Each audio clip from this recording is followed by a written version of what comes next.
La signature de l'accord cadre liant la Confédération africaine de football au Cameroun dans la perspective de l'organisation de la CAN Total Energies Cameroun 2021 est annoncée pour le 19 octobre 2021. L'annonce a été faite par le ministre camerounais des Sports et de l'Éducation physique, Narcisse Mouélé Kambi, par ailleurs président du comité d'organisation de la Coupe d'Afrique des Nations COCAN 2021. La signature de cet accord doit permettre aux pays hôtes de la compétition d'avancer pleinement dans les activités déjà engagées en vue de réussir pleinement cet événement sportif de haute renommée.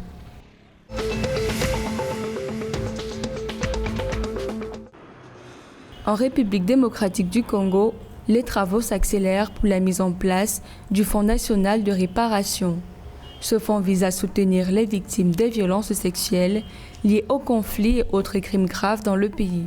Ainsi, du 20 au 21 octobre 2021, une table ronde sera organisée dans le pays en présence des acteurs sociaux et institutions engagées dans la lutte contre les violences sexuelles en vue d'élaborer une feuille de route entérinant la mise en place de ce fonds.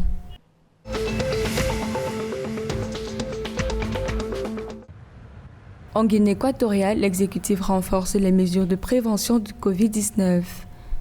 D'après les rapports sur le taux de contagion du virus dans le pays, une augmentation du nombre de cas et de l'indice de positivité est observée depuis la mi-août 2021, ce qui montre toujours une transmission communautaire dangereuse de la pandémie selon les autorités. Ainsi, il sera question pour les autorités de proroguer la validité du décret numéro 107/2021 du 16 septembre qui renforce et étend les mesures de contrôle et de prévention du Covid-19 dans le pays.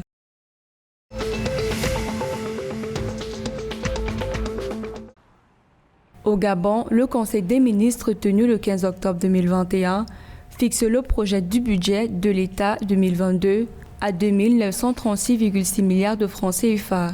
Le dit budget s'équilibre en ressources et en charges et est ainsi réduit de 191 milliards de francs CFA, contrairement au budget fixé pour l'année 2021 qui est de 3 127,6 milliards de francs CFA. À en croire l'exécutif, le projet de budget de l'État 2022 vise à assurer un taux de croissance de 3,0%, la réduction du déficit budgétaire par l'optimisation de la mobilisation des recettes antérieures, l'arrimage des projets d'investissement contenus dans le PAT et l'amélioration des conditions de vie des compatriotes à travers la relance de l'économie.